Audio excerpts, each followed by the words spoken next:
Listo. Elsa Aguirre. Presente, profe. Eleonora Alzate. Presente, profe. Laura Isabel Arango. Presente, profe. Karen Rosario Barrios.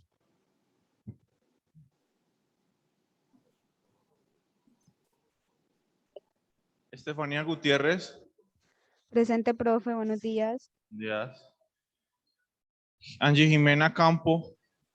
Buenos días, presente. Natalia Cárdenas. Presente, profe. Carlos Castañeda.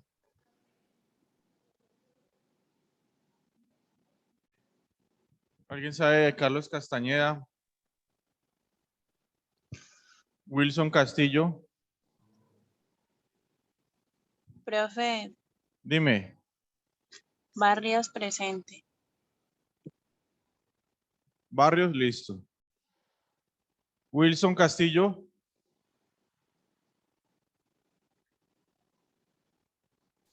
Mariata, por acá está. Julián Castillo. Presente, profe. María Teresa Chavarro. Presente, profe. Fraser Mosquera. Fraser Cruz. Edgar Delgado. Edgar Presente, Delgado. profe, aquí estoy. Cristian Escobar. Cristian Escobar. Valeria Galvis. Presente, profe. María del Mar García. María Guevara. María del Mar Hernández. Presente, profe. Natalia No me Embachi. llamaste a mí, Valeria García. Hola, Valeria, buenos días. listo. Buenos María, días, profe, presente. ¿quién? Natalia Embachi. Imbachi, listo. Marcela Jiménez. Presente, profe. César Lenis. Presente, profe. Carlos Marcillo. Perdón, Carol. Tatiana Ortiz. Presente, profe. Jason Andrés Ortiz. Presente, profe. Catalina Ríos. Catalina Ríos. Presente, profe. Juan Rodríguez. Juan Rodríguez. Presente, profe. Valentina, por acá está. María del Mar, ya llegó. Caterine Toro. Presente, profe. Daniela Tovar. Daniela Tovar. Julián ya llegó. Carlos, ya voy. Carlos Valencia. Presente, profe, Carlos Valencia. Ok. Verónica Valor. Presente, profe. Juan David Velasco. Presente, Juan David Velasco. Mauricio Viera. Buen día, profe, presente. Sofía Wagner. Hola. ¿No ha llegado? Bueno. Oriana Vivas. Listo. Albornoz. Santiago Albornoz. Justo el día que ya lo tengo ahí en la lista, no está. Bueno. Castañeda. Estaba preocupado.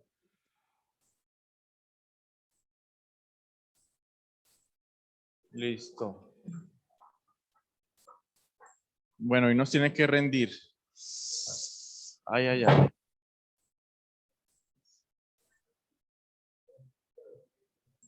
Profe, ¿en algún momento resolvemos el taller?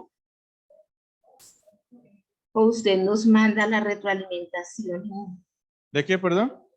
No, Eh, el taller no alcanzo. Voy a ver si alcanzo porque es que todavía nos quedan varios temas para el parcial y no sé si alcance. Entonces, Después si de- no lo subes en la web para uno revisar y aprendizaje, ¿no? Porque Pues yo les doy la... ¿Qué necesitan? pues las respuestas, a ver cuáles eran las correctas. La respuesta, uno. ¿por qué no lo resolvemos más bien en la próxima clase? Bueno, muy bien. Me parece más fácil porque... Bueno, Pero es que la próxima clase es parcial. Creo, ¿no? sí, pero Tengo entonces... entendido. Sí, yo la entiendo, pero en este caso me faltaría tema y les va a quedar pesado entonces para el próximo parcial. O El si no de- lo sube usted a la plataforma. No, me simplemente. queda muy difícil. Sí. Yo lo hago la próxima semana, ¿vale? Con ustedes ahí presentes, antes del parcial. ¿Listo? Ah, bueno. Listos, ok. Muchas gracias. Bueno, entonces continuemos.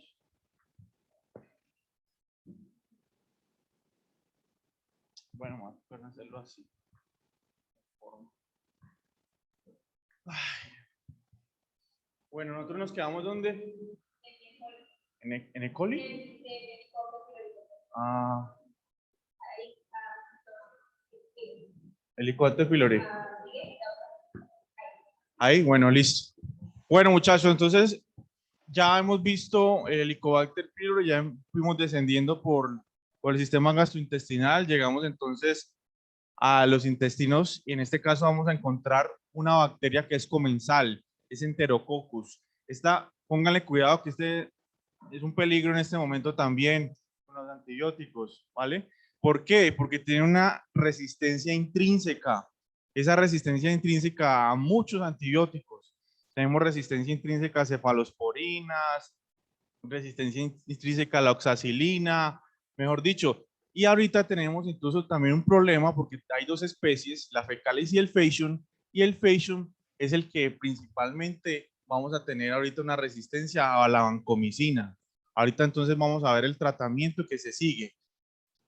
Este tipo de coco gram positivo pertenece entonces a la clasificación Lancefield. Esta fue una señora que en 1980 le dio por hacer entonces una clasificación de los enterococos, como en esa época todavía no se tenía muy bien la parte molecular, entonces lo hizo con antígenos, ¿vale?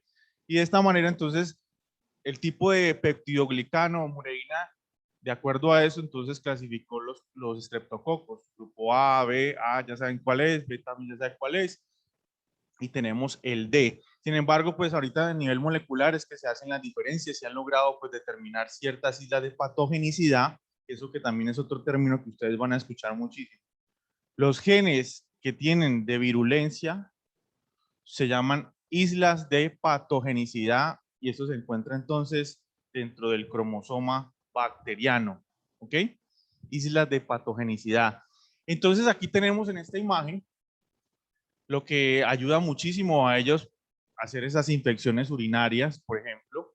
Tenemos también que son importantes para el proceso de generación de endocarditis, lo que son los pilis. Entonces aquí tenemos varios pilis. De este lado tenemos la de fecalis, tenemos el pili EBP, que paralelo a este tenemos acá el del faecium que se llama pil B.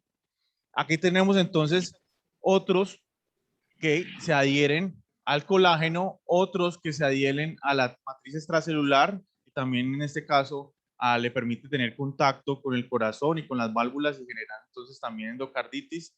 Y vamos a tener entonces otro que es el SP, que también junto a este grandote y a este otro grandote y a este que tenemos otro aquí, SP también en faecium, van a ser importantísimos para formación del biofilm, ¿ok?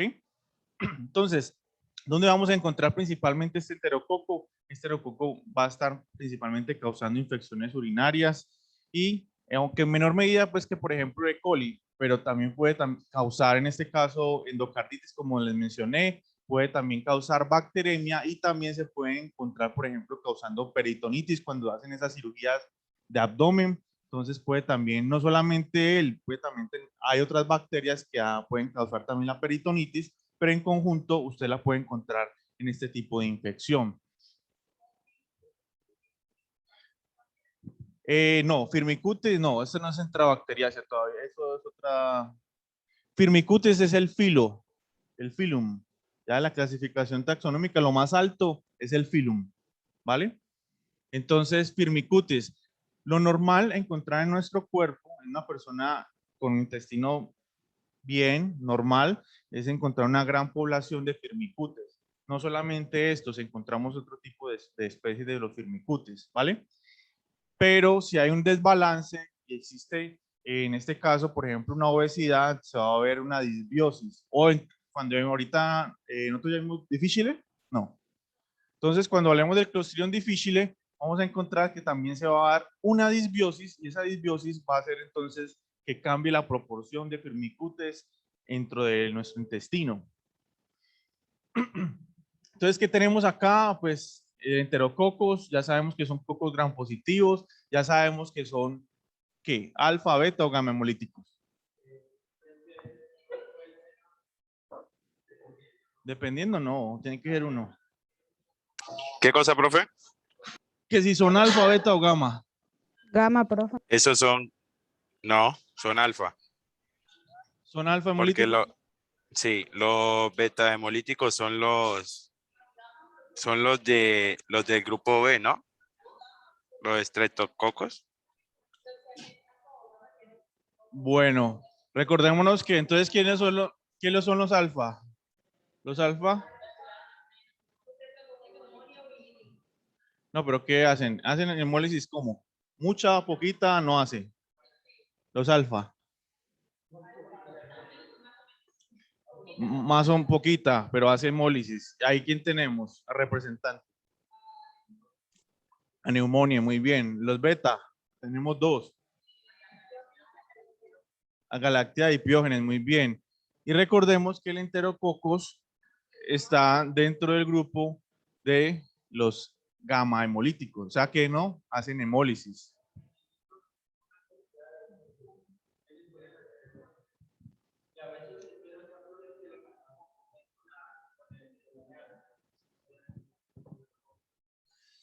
Bueno, realmente yo no he visto hasta ahora alguna cepa que haga gamma hemólisis. Perdón, que haga alfa hemólisis. Ya.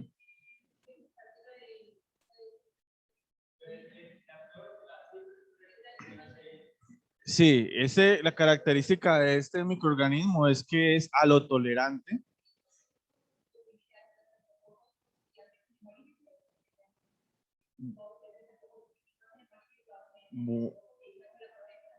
Ok, entonces lo primero que hacemos diagnóstico es la prueba de hemólisis. Ah, no, mentiras, hacemos una prueba primero. ¿Cómo se llama esa prueba?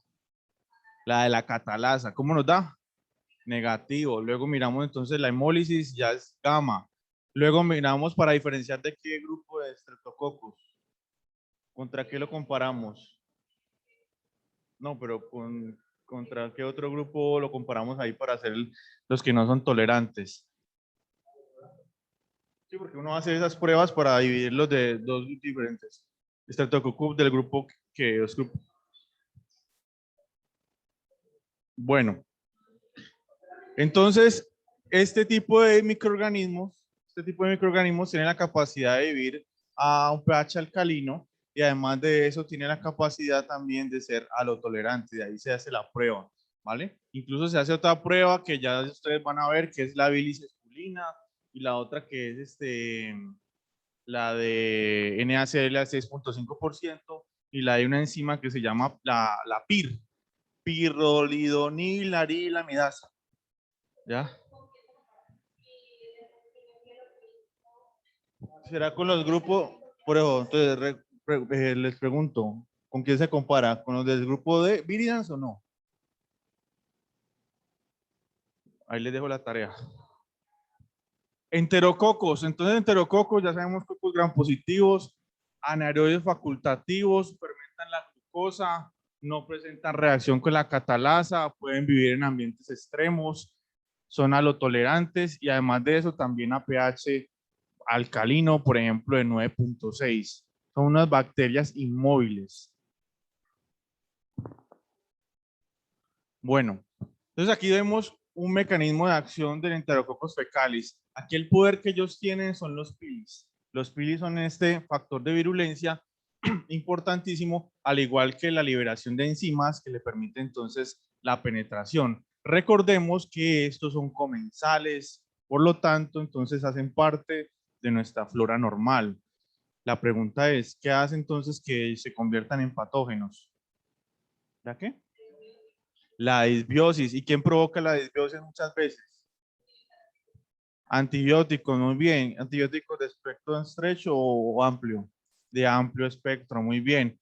Entonces, normalmente la ventaja de los enterococos es que son resistentes casi a muchos talactámicos. Por eso entonces ellos no les hacen sino cosquillas. Y pueden aprovechar esto, aumentar su población y terminar invadiendo con la liberación, por ejemplo, de esta enzima que es gelatinasa y termina entonces generando un daño a nivel del epitelio intestinal. Ay, esto es casi del epitelio intestinal. Y además de eso, entonces tenemos la liberación de estas enzimas que dañan por aquí estas conexiones laterales que se llaman como de los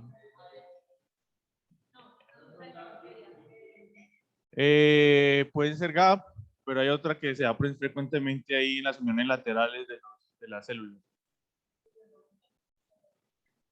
Hemidesmosomas, ¿vale? ¿De acuerdo? Bueno, entonces puede ir dañando hemidesmosomas. Entonces aquí se puede dar esa capacidad de generar o estimular nuestro sistema inmune, y ese sistema inmune que va a terminar generando una liberación de citoquinas inflamatorias o proinflamatorias, como ya saben aquí estas que ya son bastante conocidas. El interferón gamma, que ya saben que estimula a los macrófagos para activarse, volverse más potentes en la secreción de enzimas, ¿vale? Lo otro importantísimo es un antígeno polisacárido que le permite entonces cierta protección. Además de eso, en este caso también tiene lipoproteínas asociadas a la superficie, que también en este caso son importantes para el reconocimiento por parte de las células dendríticas y activar ese proceso inflamatorio, ¿vale? Entonces recuerden que principalmente es porque ellas se aprovechan de ese o una inmunosupresión o en este caso una disbiosis. Como les mencioné, son patógenos hacen parte de nuestra microbiota normal, o sea que son comensales, pero son oportunistas. Además de eso, vemos que en el entorno hospitalario se está presentando también mucho problema porque principalmente con el Faecium. El Faecium es el que está generando resistencia a la ampicilina. Normalmente estos se trabajan con ampicilina sulbactam, pero el Faecium está teniendo esa resistencia e incluso también se han encontrado cepas que están en este caso en riesgo alto según la OMS, cepas de enterococos vancomicinos resistentes, ¿vale? Ya hablamos ahorita de la terapia para que vayan entonces deglutiendo un poco lo que estoy mencionando. Los pacientes, entonces, por ejemplo, con cirugía abdominal extensa tienden a generar peritonitis por este tipo de microorganismos.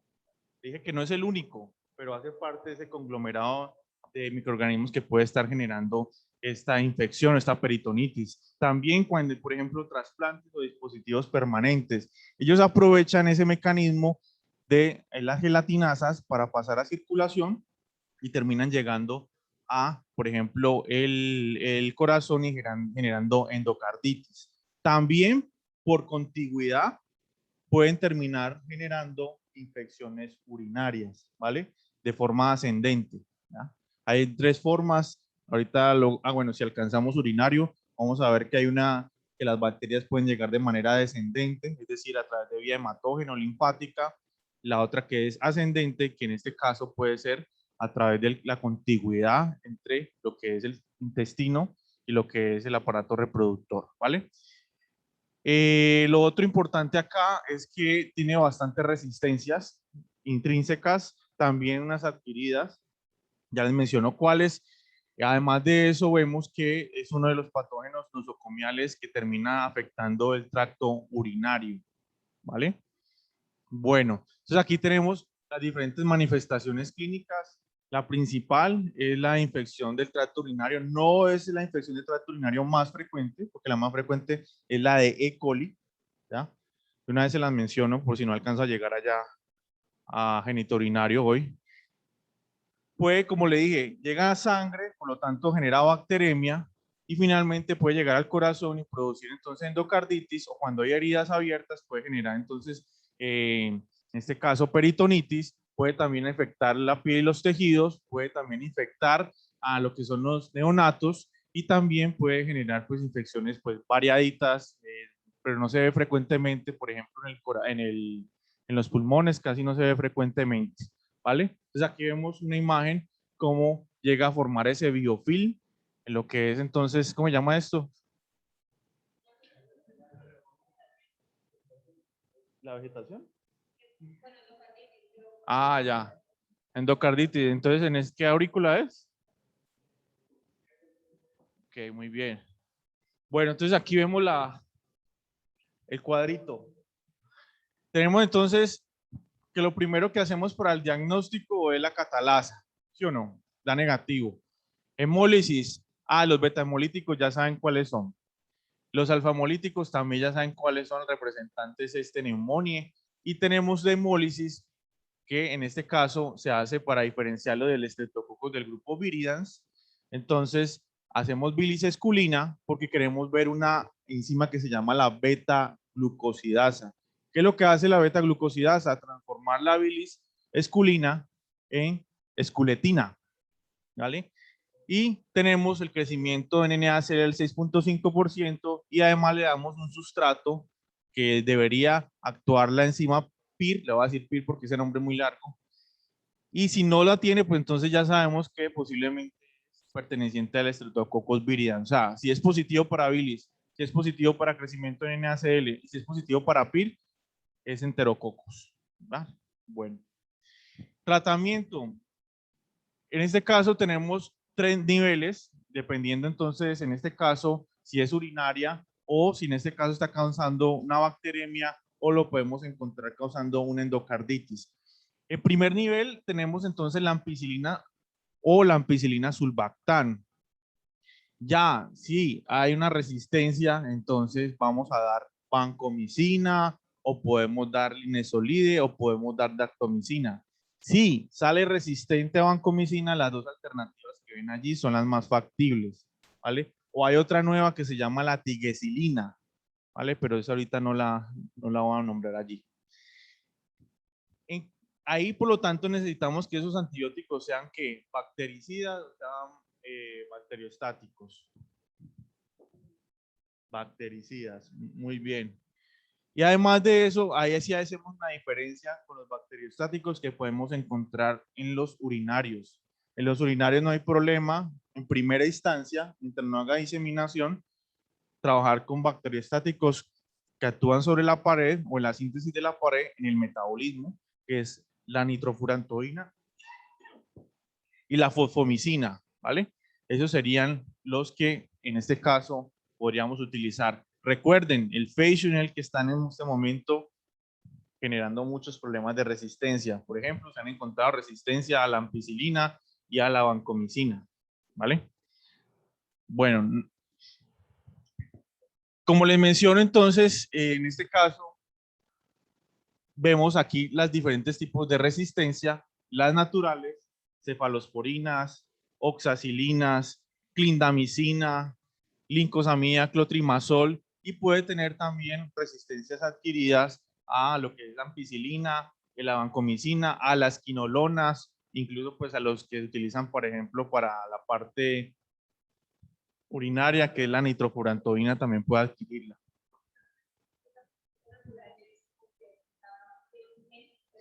Tiene un gen, sí, que es propio.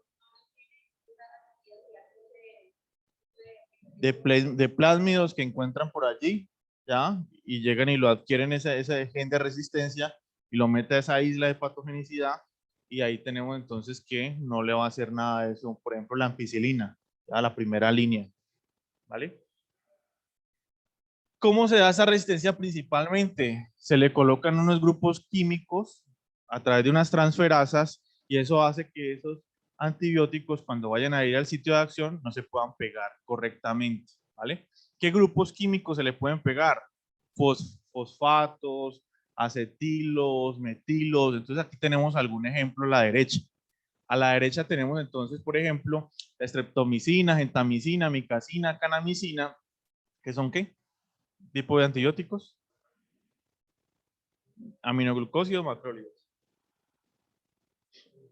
Bueno, les dejo la tarea ahí. Son aminoglucósidos. Muy bien. Entonces, tenemos aquí la adeniltransferasa, que se podría estar en este caso presentando contra la streptomicina, en cambio para esto es sensible. Por ejemplo, acá la acetiltransferasa y la fosfotransferasa, resistente todos menos la streptomicina, y que se tiene una fosfotransferasa por parte del enterococo, que hace que entonces sea resistente o resistencia intermedia, digámoslo así, la amicacina y la canamicina, ¿vale? Es como para mostrarles simplemente algunas de esas enzimas que producen estos enterococos. Entonces aquí podemos encontrar, de pronto les va a salir en parcial algo así. Resulta que ustedes tienen una ampicilina, entonces esa es la primera línea, ¿no? La ampicilina es la que vamos a dar. En este caso, podemos tener una ampicilina que vamos a mirar aquí en el Enterococcus fecalis, el antibiograma, y observamos que es sensible, entonces le vamos a dar la ampicilina, ¿vale? Si en este caso fuera resistente, ¿cuál es la que sigue que hay que darle? Segunda línea, vancomicina, linezolide, muy bien. Por aquí está la otra y daptomicina no está por ahí. Bueno, muy bien. A veces se puede dar fluoroquinolonas, ¿vale? Fluoroquinolonas es un poquito más potente que esos bacteriostáticos en las infecciones urinarias, ¿vale? Pero en este caso, si la infección es más fuerte, si tratamos de dar ciprofloxacina, en este caso vemos que la sensibilidad es menor a 1. Entonces, se ha encontrado de que in vitro existe sensibilidad, pero in vivo podemos encontrar resistencia, ¿vale? Para que lo tengan en cuenta. Bueno. Una preguntita ahí, si yo digo menor igual a 1 o menor igual a 2, entre esas dos, ¿cuál elijo? ¿La de 1 o la de 2? Perdón, no lo escuché. Que yo tengo, por ejemplo, ahí tengo ampicilina menor o igual a 2 y ciprofloxacina menor o igual a 1. Ambas son sensibles, ¿sí? Sí. Entonces, ¿de qué depende mi elección ahí? Ah, no, aquí es la primera línea. Esta primera línea, ¿se acuerda? Entonces, ok. Damos esta primera línea. Primera línea, ok, perfecto. Exacto, muy bien. Ya, gracias. Un gusto.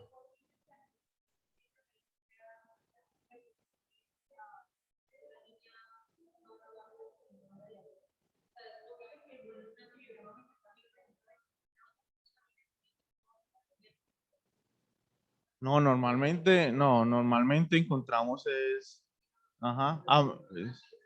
pero por ejemplo, si tiene resistencia intrínseca a cefalosporinas, ¿ya? O algunas, ¿cómo se llama eso? La oxacilina. Entonces, lo primero que uno da es supuestamente oxacilina, debería dar, ¿no? Pero como aquí hay resistencia intrínseca, entonces pasamos aquí a este de amplio espectro, ¿no? Ampicilina, ¿vale? Y si no conociéramos este cuadrito que diga primera línea, segunda línea, ¿como qué otra orientación tendría uno ahí? Bajo ese escenario ahorita, porque aquí dice de primera línea, ampicilina. Bueno, entonces allá estaba menor o igual a 2, ampicilina. Y estaba también ciprofloxacina menor o igual a 1. Entonces, si no conociéramos esta guía, digamos, este cuadrito, entonces, bueno, ¿podemos usar las dos o...? Sí, o sea, la idea es que para cada tipo de infección, tejido blando, urinario, bueno, todos los sistemas, existe entonces un protocolo de tratamiento, ¿cómo se llama ese? El primer tratamiento que usted da cuando desconoce el patógeno. Empírico. Empírico, ¿ya? Entonces a veces usted puede compartir o llevar en este caso una penicilina más, en este caso, una betalactamasa. Sin embargo, como les digo, ustedes tienen que asociar de aquí en adelante enterococos con infecciones de peritonitis, con infecciones urinarias o con endocarditis. Entonces, ustedes más o menos ya ven el plan, ya saben más o menos qué es lo que encuentra causando la endocarditis. Y entonces, yo como terapia empírica no le voy a dar una oxacilina, porque yo sé, que resulta que sí afecta al Streptococcus al Staphylococcus epidermidis, sí lo puede afectar. Pero si usted es terapia empírica, usted ya tiene que ir pensando con algo un poquito más potente, porque posiblemente tenemos un enterococos, ¿vale? Bueno. Otra preguntita. En sensibilidad, entre más grande el numerito, ¿es mejor? ¿Entre más grande qué es, perdón? El número, o sea, si yo tengo entre menor o igual a 1, menor o igual a 2. Entonces, ¿cuál menor igual aumenta el significa, número? menor igual ya sabemos que es sensible, ¿ya?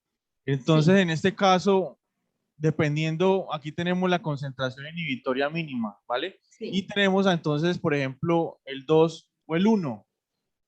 Entre el 2 y el 1, ¿cuál de los dos antibióticos es más potente? Eso es lo que yo pregunto. ¿Ya? Yo pensaría, a ver, menor o igual a 1, menor o igual a 2. Para mí sería 1 porque necesito menor concentración de antibiótico. Pero no sé, me puedo equivocar. Si yo tengo una concentración, vuelvo a repetirlo de concentración inhibitoria mínima. Si a usted le sale una concentración inhibitoria mínima de 30 y tenemos una concentración inhibitoria mínima de 2, ¿cuál es más potente de los antibióticos? La de 2, ¿cierto? La de 2 sería para mí, sí. La más potente. Porque necesito menos concentración para matar más al potencia, organismo. correcto. ¿Sí? Muy bien. Así. Bueno. Gracias. Bueno, pasamos entonces a otro microorganismo que se aprovecha de la disbiosis. Este sí se aprovecha de la disbiosis, el Clostridium difficile. Es una bacteria anaerobia que también es esporulada, que es gram negativa, perdón, es aerobia, esporulada, gram negativa, ¿ya? Y aparte de esto, forma, como les dije, unas esporas, termina generando una colitis pseudomembranosa, ¿vale? Aquí damos entonces una terapia, otra vez, de amplio espectro, y hacemos que nuestra microbiota se altere, porque este Clostridium difficile también hace parte dentro de nuestros microorganismos dentro del intestino, o sea que es un microorganismo comensal oportunista.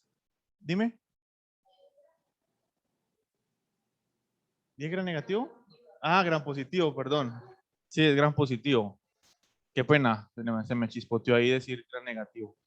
Es gran positivo, ¿vale? Aquí tenemos entonces el esquema. Una microbiota sana, le damos antibióticos, o en este caso una persona que ya está de mayor edad o tiene enfermedades concomitantes. Todo esto va a alterar entonces nuestra microbiota, lo que va a generar una disbiosis o la pérdida de la eubiosis, que sería entonces la homeostasis dentro de nuestros microorganismos. Eso va a afectar entonces tanto la cantidad como la calidad de los microorganismos buenos. Recordemos, ¿cuáles son los microorganismos buenos que deberíamos tener en mayor abundancia o por lo menos tener entonces en el intestino, que se utilizan como probióticos? Ténganlo presente ya, que incluso también ustedes pueden encontrarlos como terapia a un problema de diarrea, a un problema de gastroenteritis, que en este caso se utilizan los probióticos también para ayudar a repoblar.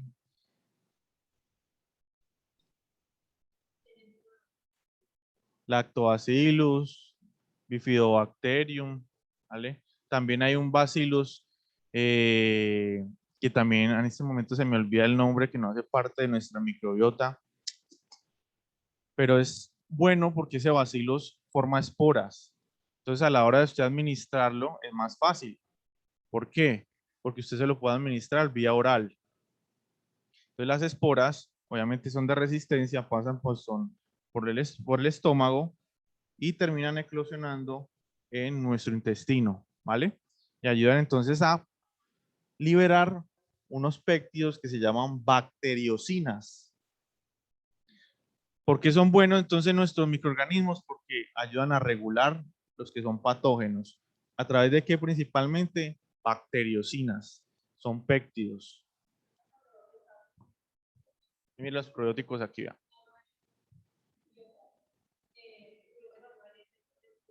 Ajá.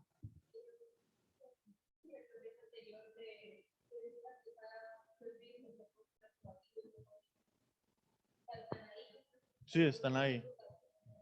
No, es que uno da estos. Normalmente uno no encuentra lactobacillus en la microflora intestinal, ¿vale? Pero podemos terminar utilizando sea, los tenemos en mucha menor concentración. Por ejemplo, si usted lo hace la comparación con la flora vaginal, ahí sí lactobacillus usted tiene por montones, ¿ya? Pero en este caso, lo que va a hacer estos lactobacilos es una producción de unos aspectos que se llaman como bacteriocinas, ¿vale? Justamente, bueno.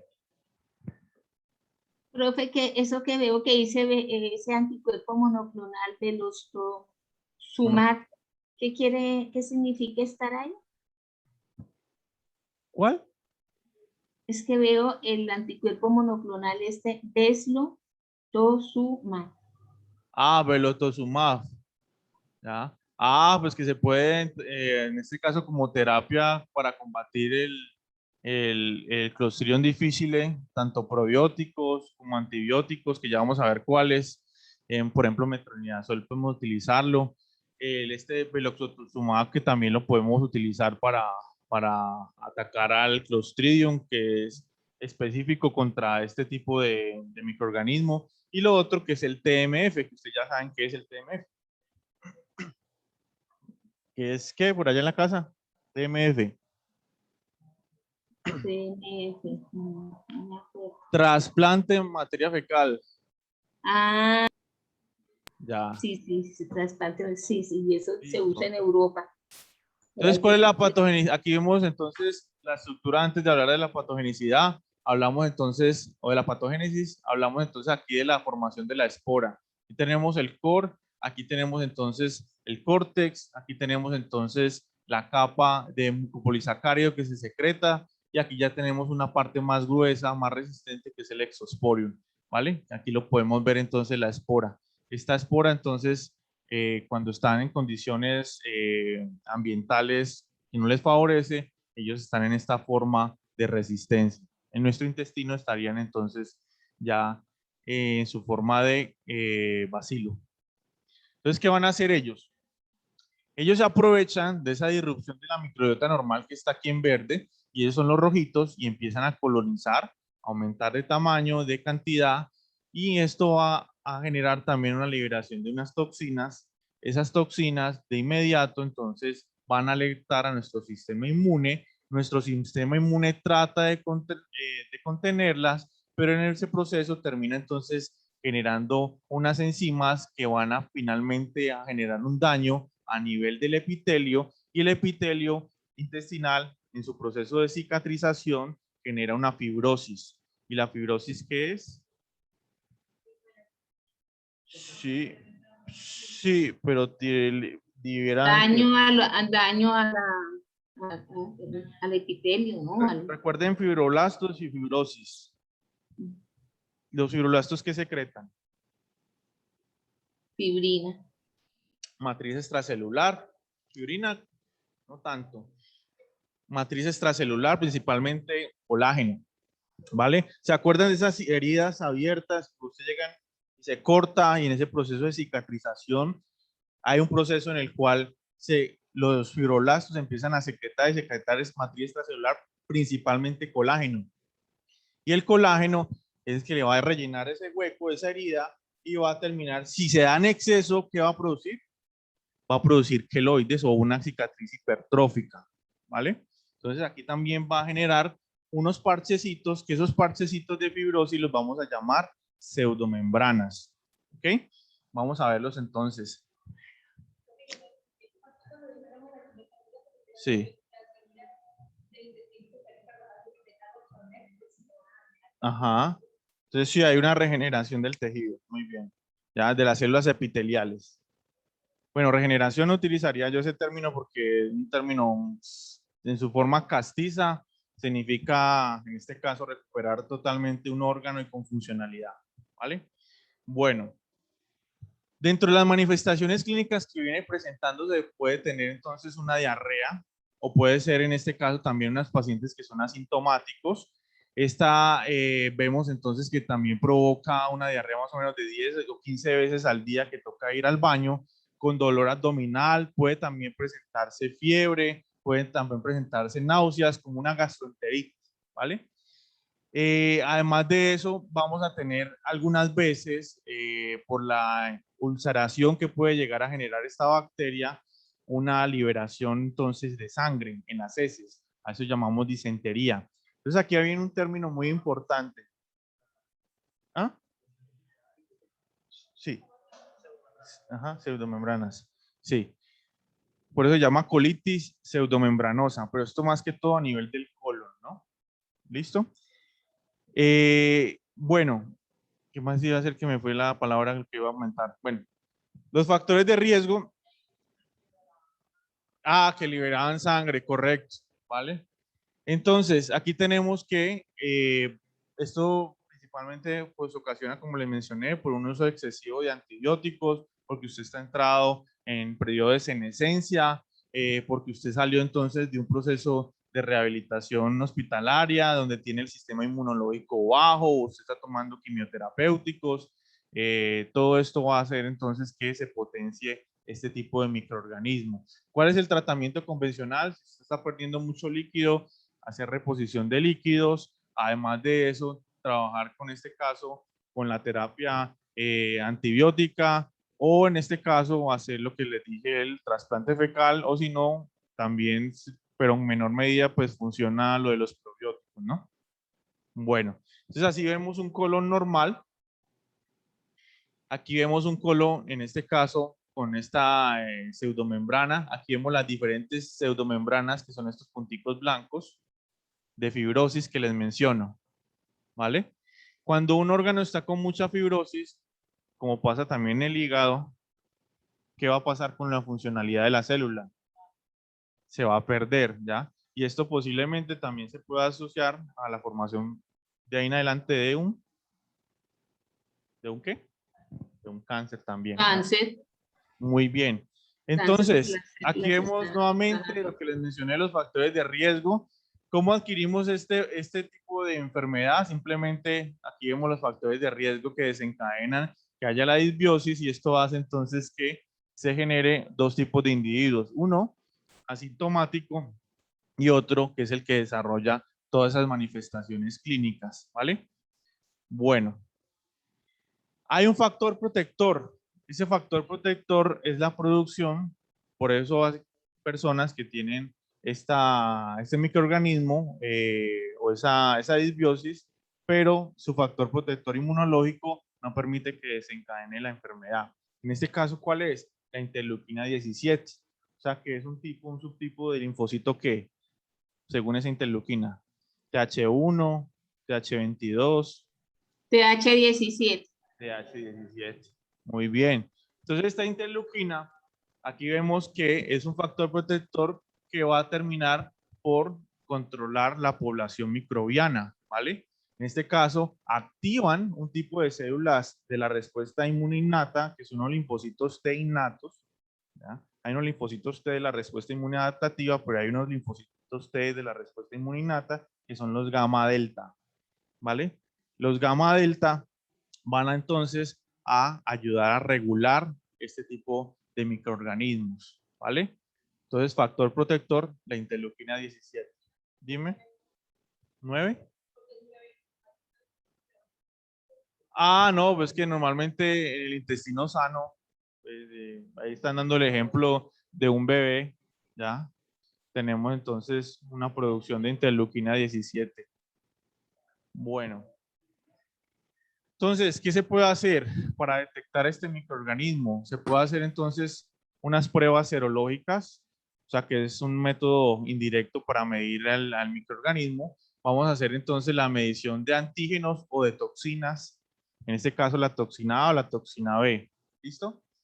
Aquí tenemos entonces de la ELISA, ¿qué va a pasar? En la ELISA vamos a hacer, por ejemplo, si hay una identificación de antígeno positivo o de toxina positivo, ya sabemos que es un Clostridium difficile toxigénico.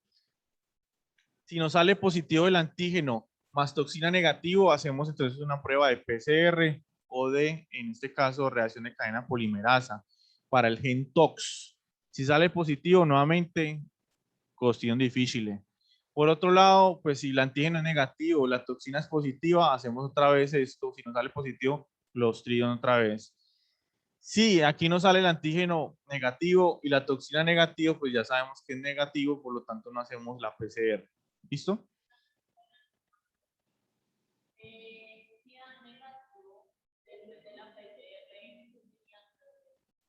Ah, no, si la PCR te da, la PCR es más potente que la serológica. Entonces, aquí te va a dar para el gen tox, porque lo que estamos buscando es esa toxina que está generando el daño.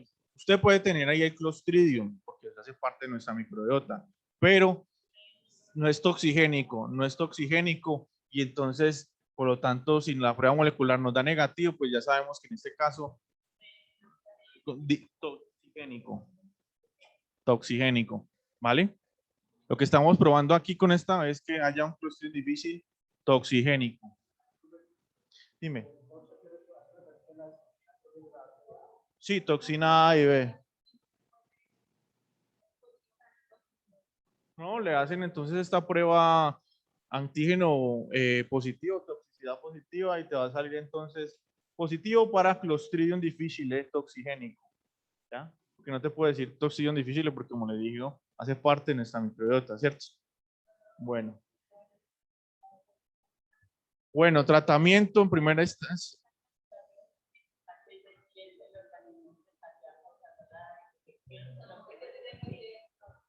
Sí, pero es que el toxigénico es el que produce la colitis pseudomembranosa, ¿vale? Usted puede hacer una laparoscopia y en la laparoscopia se confirma ahí cómo está el intestino, ¿sí o no? Como les mostré, ¿ya?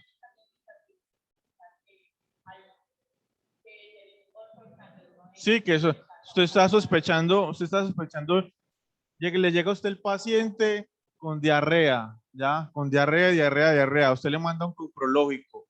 El coprológico pensando, ve, ¿será que las diarreas principales? Ah, no, mentiras. Usted empieza primero pensando como es diarrea, usted dice, no, esta persona tiene gastroenteritis. En porcentaje, las gastroenteritis las producen ¿quiénes? Los virus, principalmente rotavirus. Y normalmente eso lo ve reflejado uno en un brote, ¿ya? O sea, si usted le dio rotavirus, a mí también me da rotavirus en este grupo, ¿vale? Entonces, en la mayor frecuencia, virus, por lo tanto, esa es autolimitada, ¿vale? Autolimitada, reposición de líquidos normal. Pero si usted ya ve, por ejemplo, melenas o heces con sangre o disentería, entonces usted dice, ah, no, esto no es viral, esto es bacteriano, ¿vale? No les nombro las otras porque ya las parasitológicas están en un grado más bajito en el porcentaje, pero ahorita coincidencialmente más tardecito voy a hablarles de la Giardia y de Tamoeba histolítica, que también puede producir disentería, ¿vale? Pero que están en muy baja probabilidad con respecto a las otras. Entonces usted ya piensa que es una bacteria, ¿ya? Pero no sabe cuál bacteria es. ¿Listo? Entonces usted llega por tamizaje y usted dice, bueno, vamos a hacerle este antígeno a ver si tiene toxina, y le dio negativo. Entonces dice, ah, no, esta no es. Hagámosle el coprocultivo. Entonces con el coprocultivo nos damos cuenta o es salmonela, o es shigella, o es en la mayor porcentaje las que producen la gastroenteritis en bacterias son las E. coli, ¿vale? Entonces tenemos una E. coli que hay varios tipos que vamos a alcanzar a ver ahorita, que en este caso son las E. coli enteropatogénicas o enterohemorrágicas, es la que produce la disentería, ¿vale? Bueno, ya me va a alcanzar el tiempo. Tratamiento, metronidazol, vancomicina. Metronidazol, ustedes también lo encuentran que es un antiparasitario. Se utiliza también para tratar, por ejemplo, ahorita que vamos a ver, las amebas. ¿Ok? Las amebas o la yardiasis. Metronidazol. Actúa inhibiendo, bloqueando lo de la síntesis, la replicación del ADN. Uy, hacemos una pausa. Hagamos una pausa. Una pausa.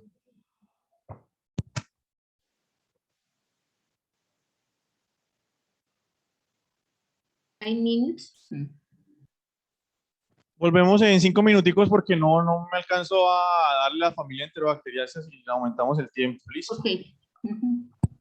Profe, buenos días. Lo que pasa es que cuando usted llamó a lista, yo no estaba todavía. Ah, bueno, listo. Fraser, muchas gracias. Listo, profe. También yo, Santiago Donoso. ¿Quién es? Perdón. Santiago Albornoz, yo aquí hizo la pausa. Ah, entonces. Albornoz, listo, perfecto. Sí, profe, gracias. Bueno. Profe, yo también, Cristian Ah, Escobar. ahorita vengo, que es que tengo 5 minuticos de descanso y ya los vengo a llamar a lista, listo. Deme un segundico. Vale.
Bueno, vamos a ir con las diarreas. En este caso, una diarrea muy particular, que es una diarrea acuosa, es una diarrea consecutiva que va a terminar generando en nosotros una deshidratación extrema y nos puede llevar a la muerte. Esta diarrea es provocada por Vibrio cholera. Sin embargo, también tenemos otras especies. Se ha asociado muchas veces a comida de mar, ¿ya? A que no está cocida la comida de mar. Entonces, por ejemplo, el sushi y todo eso que se come así crudo, se asocia al Vibrio cholera, pero no solamente lo encontramos en este tipo de alimentos, también lo podemos encontrar en una gran variedad, no solamente de origen marino, y es simplemente por unos hábitos higiénicos en la cual, por ejemplo, también se hace la transmisión fecal oral, no hay una buena sanitización, por ejemplo, de las fuentes hídricas, entonces también puede contaminarnos de esta manera, ¿vale? Entonces, aquí vemos que el Vibrio cholera no solamente es la única especie en causar, en este caso, este tipo de diarrea, también podemos tener una diarrea provocada por el Parahemolíticus, ¿vale? También por el Vibrio vulfinicus, que en este caso son los que están en menor frecuencia. De aquí en adelante voy a empezar a hablar de la gastroenteritis, ¿vale? La gastroenteritis, ¿con qué viene? Llega su paciente, tengo ganas de vomitar a toda hora, doctor, tengo dolor de estómago, tengo diarrea a toda hora, ¿qué podría hacer? Bueno, ya, le pregunto a usted en sus heces ve sangre, ¿ya? ¿De cómo son sus heces? Usted lo primero que le pregunta. Entonces, si usted le dice, no, es que mis heces son, en este caso, con sangre. Ah, bueno, usted no tiene una infección viral, sino que tiene una infección bacteriana, lo más probable. Entonces, ¿qué le vamos a hacer a usted? Entonces, vaya, por favor, allá al laboratorio para que usted el próximo día entregue el coprocultivo, ¿ya? Coprocultivo, en este caso, ya sabe que va a ser la recolección de las heces en un recipiente que es estéril. Si le cae las heces a lo que es el inodoro o de orina, entonces no nos sirve esa muestra, ¿vale?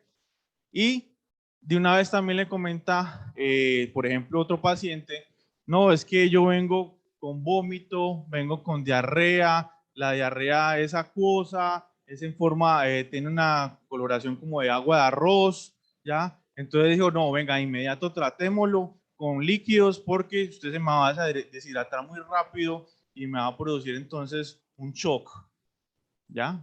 Un shock en este caso. Ya saben cuál es la palabra shock, ¿no? Listo. Bueno, entonces aquí tenemos Vibrio cholera causando, por ejemplo, la gastroenteritis. Puede también llegar a generar bacteremia.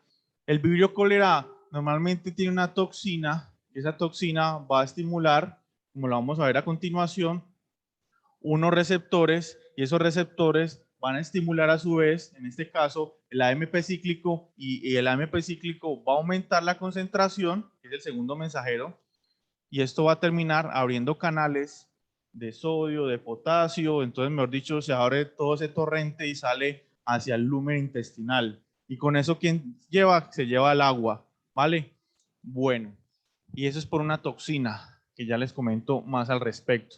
Los otros microorganismos como el parahemolíticos se están asociados más que todo pues, a comida marina. En este caso producen también gastroenteritis, también pueden asociarse, por ejemplo, a infecciones en la piel. Aquí dentro de la Vibrio cholera hay varios serogrupos, está el 01 o 139, está los no o 139. El principal de estos es el que nos va a generar más problemas por la toxina y en este caso va a generar esas famosas epidemias o estas brotes de cólera que encontramos. Acá el serogrupo, el que no tiene este serogrupo 0-139 es simplemente una diarrea parecida a la del cólera, pero no es tan fuerte, que puede ser también autolimitada. Bueno, entonces aquí tenemos el serotipo 01 y 0-139, que es el que les mencioné. Es un tipo de diarrea que es secretoria, ¿ya? Es constante, se caracteriza por, ya les dije a ustedes, en este caso son heces acuosas, pálidas, lechosas, semejantes a la lavado del agua de arroz. Es un contenido elevado de sodio, bicarbonato, potasio y una escasa cantidad de proteínas, ¿vale? Aquí vemos que dentro de esta época del señor John Snow, ¿se acuerdan quién es? El padre de la epidemiología. Padre de la epidemiología. Correcto. Entonces ese señor Kohler en Londres. Y no sé. Exacto. Hizo sus análisis básicos o principales. En este caso, dio indicios de lo que iba a ser entonces la epidemiología para llegar a lo que era la fuente de la infección. ¿Cuál era entonces lo que está generando, en este caso, la infección, estos brotes? Entonces llegó a determinar que había una fuente hídrica que le estaban, en este caso, una empresa no estaba realizando bien el proceso de sanitización del agua y entonces, pues la gente obviamente terminaba contrayendo el cólera y esta, como vemos acá, es una bacteria que tiene flagelo, tiene entonces, en este caso, una toxina que va a provocar diarrea acuosa, va a provocar vómito y lo más importante en este caso, la deshidratación. Entonces, en esta deshidratación, ¿qué va a pasar? En la deshidratación, en este caso, como se pierden muchos electrolitos, entonces si se pierde mucho potasio, ¿qué va a pasar con los músculos? Debilidad muscular. Y además de eso, produce que, esa cosa que, ¿cómo se llama? Cuando llega y uno camina, calambres, muy bien, calambres. ¿Y qué pasa entonces con el corazón? Arritmias.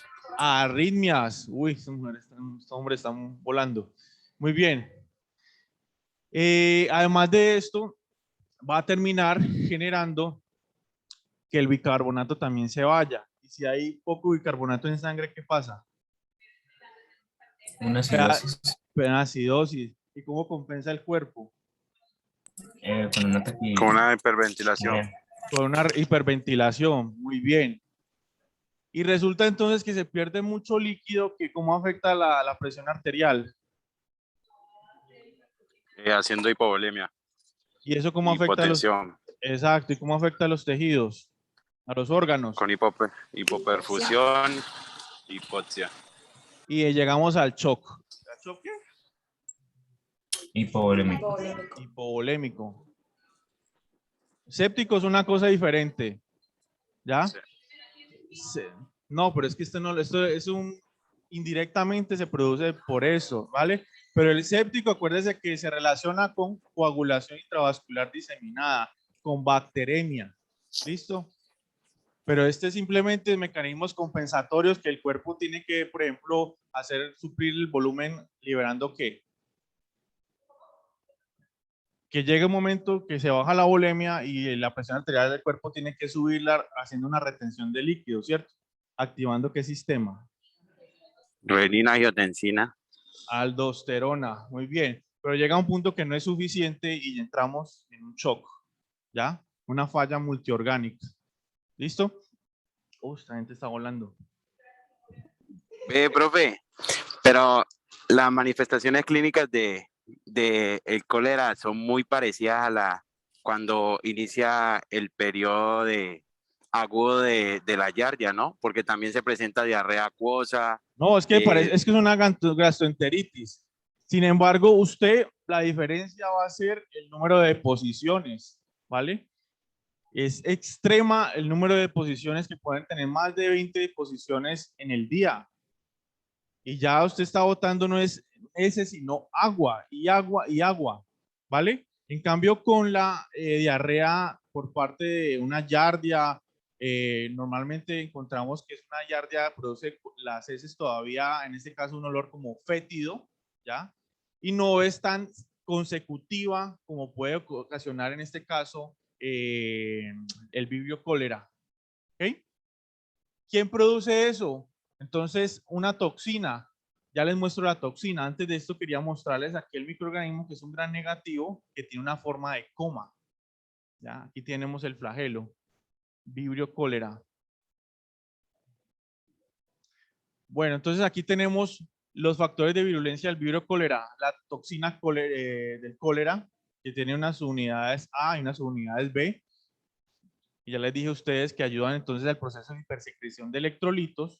Tenemos entonces también unos factores, unas adhesinas que son importantísimas para esa primera parte y poder entonces en el intestino llegar a reproducirse. Antes de que se me olvide, normalmente a este tipo de microorganismos entonces hay que tener entonces una reposición de líquidos. Y hay una primera instancia que ustedes de pronto pueden mandar, que según la OMS, utilizar unos 10 litros de agua, agregarle una cucharadita de azúcar, agregarle una pizquita de sal y se me olvidó el otro que era bicarbonato. Y bicarbonato, ya, agite muy bien y tome ese suero. ¿Listo? Si ya ve que sigue todavía, en este caso usted teniendo una diarrea todavía muy continua, por favor diríjase entonces allá al hospital para que le hagan entonces la reposición de líquidos, ¿vale? Bueno, Urgencias. listo. Aquí está la toxina. La toxina entonces, una vez llega, gracias a estas adhesinas al epitelio, se reproduce, libera las citotoxinas que en este caso tienen una subunidad A y una subunidad B. Estas subunidades entonces entran acá gracias a la fagocitosis. Perdón. Entonces aquí tenemos la toxina A que se separa de la B y llega a lo que es en este factor estimulador de la AMP cíclico, que va a generar en este caso una activación de la proteína G. La proteína G, dentro de sus mecanismos de activación secundarios, se acuerdan que funciona como un receptor incluso para fármacos y todas las proteínas que las podemos encontrar en todo lado. Y tiene entonces varios mecanismos de activación. Uno de ellos es por GMP cíclico, otro es por AMP cíclico, otro es por la activación de fosfolipasa C o fosfolipasa A.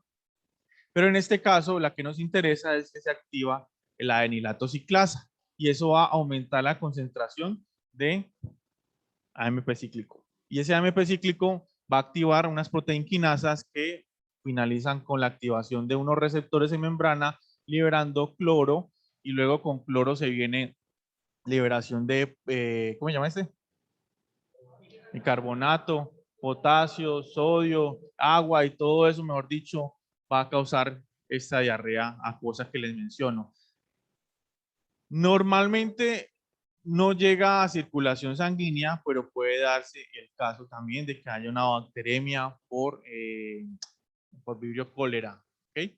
Entonces, lo principal que va a producir es esta gastroenteritis o cólera.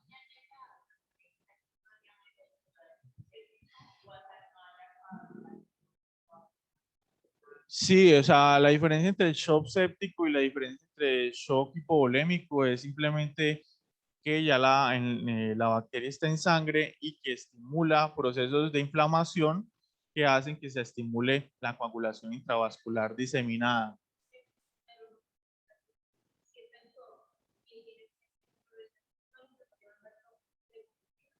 Sí, porque es que el microorganismo en este caso lo que está haciendo es indirectamente provocarte una bajón de presión arterial y no necesariamente ha llegado a circulación sanguínea, ¿vale? Entonces por eso va a generar ese choque hipovolémico, ¿ya? En cambio con el Staphylococcus aureus que ya habíamos visto, llega y entra sangre y ahí se genera pues esta coagulación intravascular diseminada. Y con los que vamos a ver ahorita, hay una toxina, por ejemplo la Shigella o la E. coli enterohemorrágica, que es una toxina que se llama toxina Shiga, que entra a circulación y provoca entonces un síndrome que se llama síndrome hemolítico urémico, que en este caso va a dañar a los eritrocitos, va a dañar al epitelio endovascular, al endotelio, y esto va a hacer entonces que se activen factores de coagulación allí y que esto también va a ocasionar que haya taponamiento de los capilares ¿cómo se llama? En el riñón, y esto va a generar, es una de las causas más frecuentes de daño renal, una falla renal, más que todo en niños menores de 5 años. Bueno, ya ahorita hablamos de eso. Bueno, algunos de los factores de riesgo son la falta de acceso a infraestructura de saneamiento, la falta de agua potable, en este caso los países que presentan estos altos índices de pobreza, donde van a estos sitios donde tienen una, ¿cómo se llama eso? Donde recolectan el agua. Pozos de agua, donde ahí mismo también utilizan algunas aguas también para bañarse, para hacer de todo. Entonces, mejor dicho, también incluyen estas prácticas higiénicas. También se estima el cambio climatológico ha aumentado entonces la temperatura y ha aumentado también en este caso la subida del número de casos por el cólera. Afecta a 48 países de los 5 continentes. En América, 9 países ya han notificado en este caso el 2011 y 6 países en el 2012. Se estima que hay de 3 a 5 millones de casos por año, de entre de 100 a 120.000 defunciones.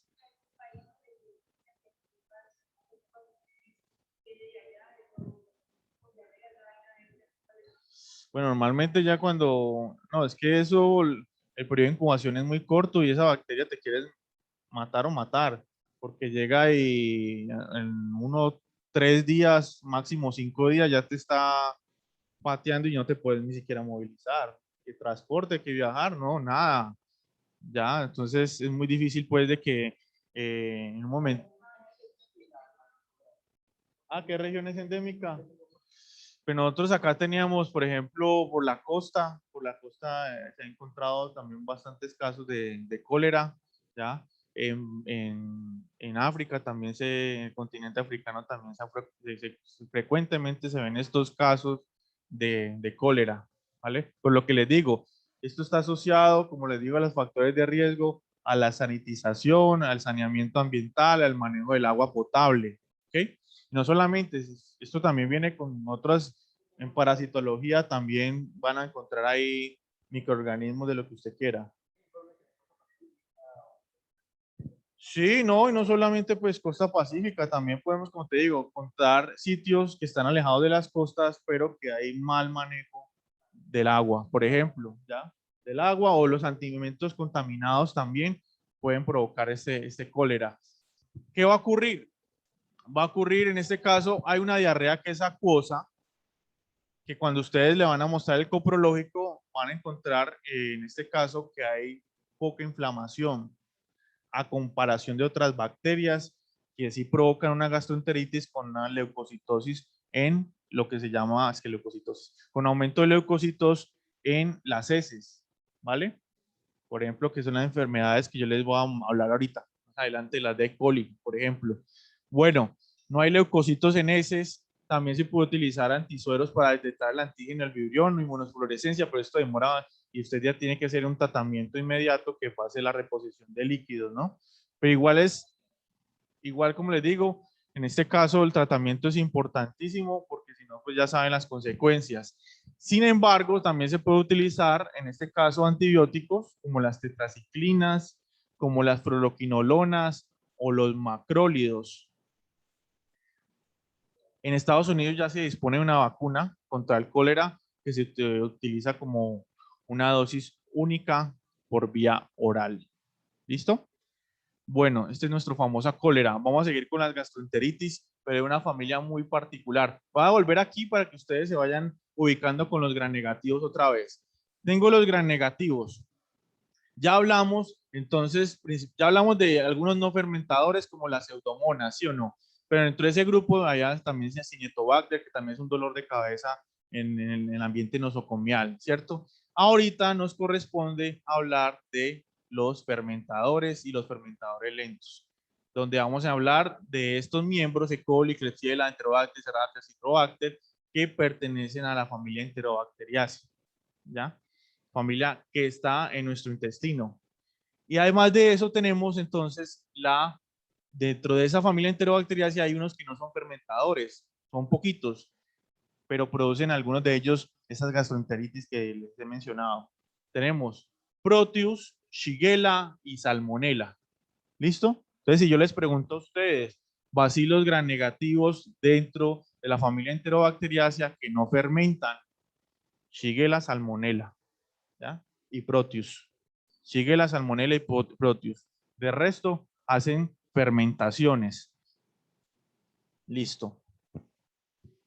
Vamos a seguir con la otra. Perdón, y el resto que están ahí, Proteus y todos esos otros que veo yo ahí en el gráfico, ¿Cuáles? es que veo ahí en no fermentadores, veo No, hay también, unos que no. Por ejemplo, Pseudomonas normalmente no se encontraba en el tracto gastrointestinal ni en ninguna parte, ¿ya? No hace parte. Algunas personas pueden tener Pseudomonas dentro de su microbiota, pero no es normal. No es normal. Y acá tenemos los mismos no fermentadores, Stenotrophomonas, Acinetobacter, por ahí también falta una Burkholderia cepacia, que en este caso no hacen parte de la familia Enterobacteriaceae, y también la Morganella también está dentro de la familia Enterobacteriaceae, ¿vale? de solamente Proteus, Salmonella y Shigella. Sí, no les menciono Morganella y bueno, Morganella no tanto porque de pronto no es tan frecuente, ¿ya? Pero puede aparecer. El otro que estaba más que todo relacionado con infecciones urinarias, Proteus. Helicobacter, no, porque este no hace parte de la familia Enterobacteriaceae. ¿Ya? Sí, sí, es gran negativo. Ah, pero aquí no está. Ah, no, no está. No está Helicobacter pylori. Bueno, pero ya saben que es gran negativo. Ay, me dio hambre. Bueno, familia Enterobacteriaceae. Uy, esto es, mejor dicho, tienen muchas características en común. La diferencia ya saben en la fermentación, ¿no?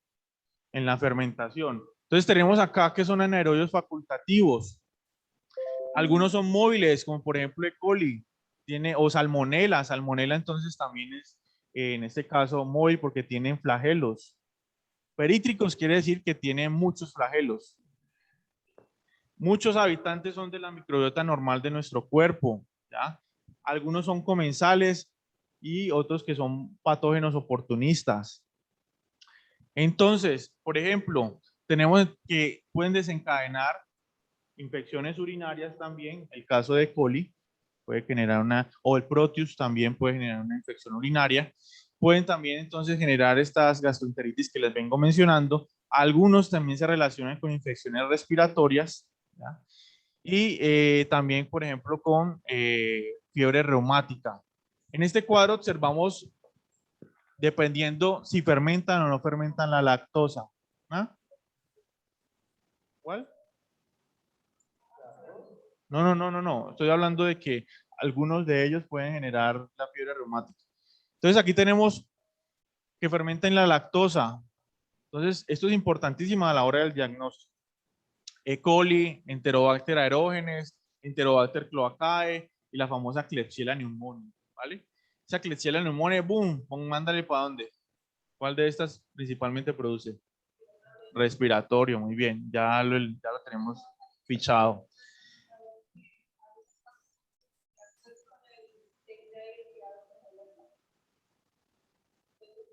No, pero el test de aire expirado, pues sí se relaciona con alguna de estas bacterias, porque pues el test de aire expirado, pero normalmente se utiliza es para mirar si hay, ¿cómo se llama eso? A la lactosa. No, Tolerancia. Intolerancia. Intolerancia a la lactosa o al sorbitol, ¿ya? O al sorbitol. O como yo les dije también, el aire expirado también se utiliza para diagnóstico de Helicobacter pylori. ¿Listo? De manera indirecta. Dime, ¿Klebsiella qué? ¿Ah? Sí, puede generar también infecciones del tracto urinario, pero no es tan frecuente como la E. coli o el Proteus, ¿vale? Bueno, entonces miramos, dentro de la familia Enterobacteriaceae están los fermentadores de lactosa. Guárdense solamente por ahora E. coli y Klebsiella, los otros de pronto no lo vamos a tener tanto en cuenta. Los de crecimiento lento en el proceso de fermentación de la lactosa, metamos ahí la Shigella y la Salmonella junto a las que están ahí también. Y también hay unas que, por ejemplo, algunas especies de Shigella, por ejemplo, bueno, la gran mayoría de las de Shigella no son móviles, como por ejemplo Salmonella, y no fermentan la lactosa. La Salmonella tampoco fermenta la lactosa, el Proteus tampoco, que ustedes ya lo vieron que se los mencioné en el otro cuadrito, ¿vale? Al igual que la Morganella o la Yersinia. Son de la familia Enterobacteriaceae, pero son no fermentadores. ¿Listo? Cuando les digan a ustedes, bacilos, se encontró un bacilo Gram negativo, no fermentador, oxidasa positiva. ¿Quién piensa primero? No. Bacilo gram negativo, no fermentador, oxidasa positivo. ¿Ya? Entonces, pues puede haber... En Shigella, ¿no? Sí, pero sí, exacto. Puede uno pensar en la Shigella, ¿vale? Pero en este caso también, dependiendo del tipo de patología, puede asociarse a pseudomonas, ¿ya? Para que lo tengan en cuenta, ¿vale? Normalmente a esa es la que se le hace nombre largo, porque es que a la familia Enterobacteriaceae se le maneja como familia Enterobacteriaceae, ¿vale? No, para que ustedes vayan familiarizándose con eso. Entonces aquí vemos que O sea que son una de esas dos, profe. Sí, pero usted tiene que mirar allí, exacto, tiene que mirar allí ya Ya más aspectos la clínica. clínicos. La clínica, ¿listo? Si está generando gastroenteritis o si está generando, porque normalmente las pseudomonas no está relacionado con gastroenteritis. Bacilos gram negativos, no formadores de esporas, oxidasas negativos, además de esto, que algunos pueden fermentar o no fermentar la glucosa o la lactosa. Y lo otro que es importante acá, la reducción de nitratos a nitritos. Esto es un parámetro bioquímico que se utiliza a la hora nosotros de detectar una infección bacteriana, tanto en orina como, bueno, más que todo en orina. En orina se coloca una cinta reactiva y esa cinta reactiva tiene varios parámetros de presencia de glucosa, si hay presencia de eritrocitos, si hay entonces una reducción de nitratos a nitritos. Si no sale entonces esa reducción de nitratos a nitritos, entonces tenemos una infección bacteriana. ¿Listo? Bueno, entonces aquí tenemos varios microorganismos de la familia Enterobacteriaceae. E. coli, ahorita vamos a ver distintos tipos de colis que existen, Salmonella entérica, Salmonella typhi, Paratifi, Typhimurium, Enteritidis, Shigella dysenteria, Fleineri bovidis zonei, Yersinia pestis, enterocolítica, pseudotuberculosis, Klebsiella pneumoniae, Oxytoca, Proteus mirabilis, Citrobacter, Enterobacter y Serratia marcensis. Estos serían entonces los microorganismos que hacen parte de esa familia Enterobacteriaceae. Y aquí pues vemos entonces un cuadro, un algoritmo como diagnóstico que nos va a determinar entonces qué tipo de microorganismo es de acuerdo a la fermentación o no de la glucosa o la lactosa. Si en este caso fermenta la glucosa, ya sabemos que pertenece a este grupo, ¿ya? Si no fermenta y tenemos la prueba de oxidasa y es positivo, pues en este caso pensamos en una pseudomonas, una Burkholderia. ¿Listo? Que era la que les mencionaba, oxidasa positivo. Y por otro lado, pues en este caso vamos a pensar en la negativa con Acinetobacter o Stenotrophomonas. ¿Okay? Por otro lado, si no fermenta la lactosa, la glucosa, entonces vemos que posiblemente es Salmonella, Providencia, Proteus o Shigella, si estamos hablando de la familia Enterobacteriaceae. Si no, pues fuera de esa familia tenemos también Pseudomonas, ¿vale? También se hace otra prueba, la prueba del indol. Junto a la prueba del indol también se hace otra prueba que es la prueba de urea, citrato. Todas estas son pruebas bioquímicas para la identificación de la especie, ¿vale?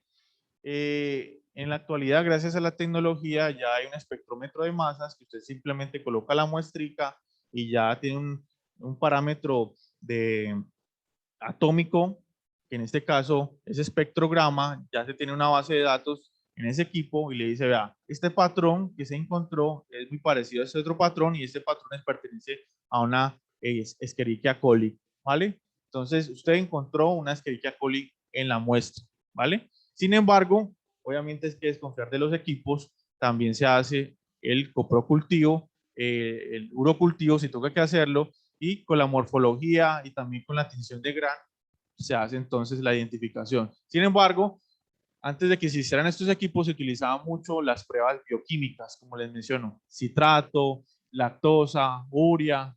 Bueno, vemos entonces que algunas de ellas son enfermedades oportunistas, como por ejemplo, en este caso tenemos la E. coli. Bueno, la E. coli de nosotros, en este caso, no ha recibido ningún tipo de plásmido que pueda ser una bacteria. Sí, lo que pasa es que nuestros microorganismos, nuestro E. coli, normalmente la que tenemos puede generar es una infección urinaria, ¿ya?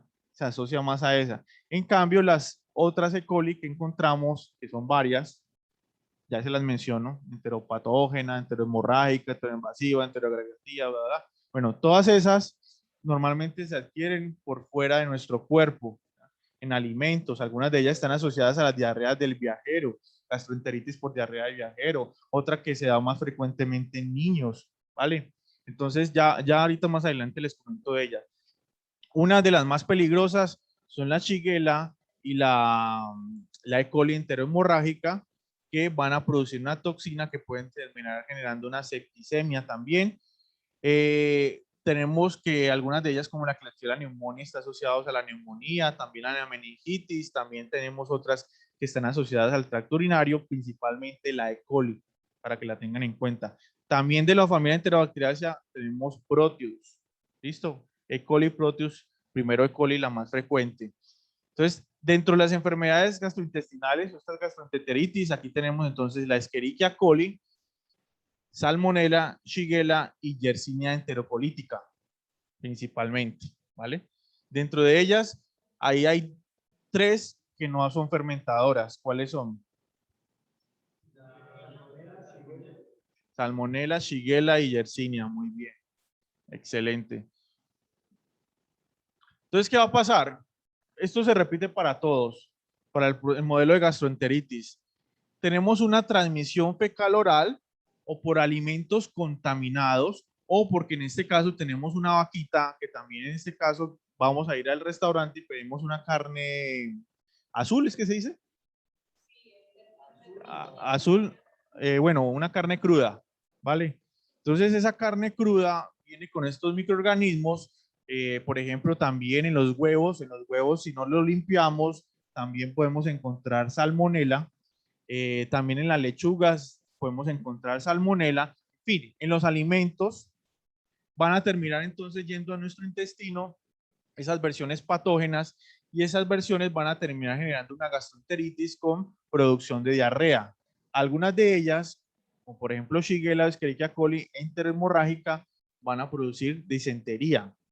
Entonces va a ser un criterio importante a la hora de ustedes diagnosticar el tipo de diarrea cuando le llegue el paciente con gastroenteritis, y si es viral o si es bacteriana. Dime.